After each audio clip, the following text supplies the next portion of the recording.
Pues atentos al diamante que hoy os traigo aquí, desde Oroso, un pueblecito de concello de Oirixo. Me encuentro a 9,5 kilómetros de O Carballiño, como núcleo de población más importante en número de habitantes.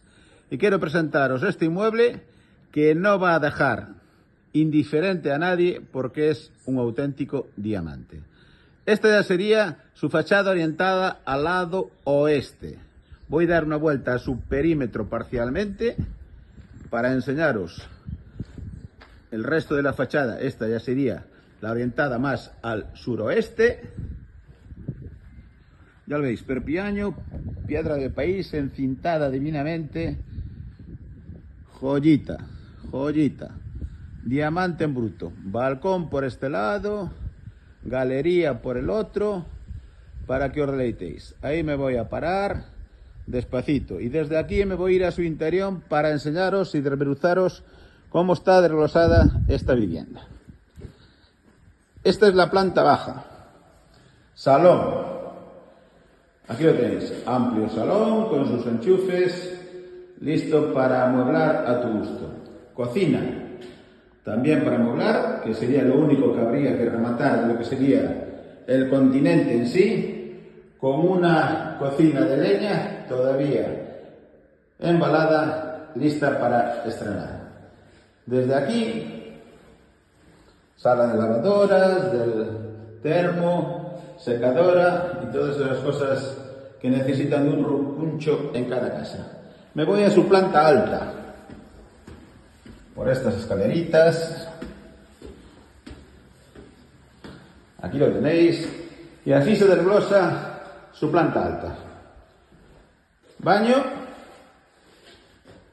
Ahí lo tenéis. Primera de las habitaciones.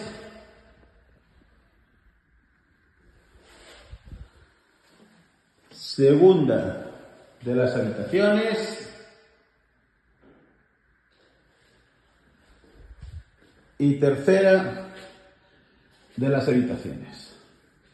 Esta con salida a este balcón.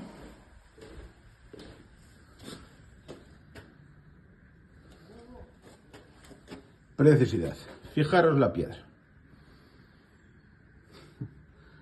Increíble. Y esta, aquí,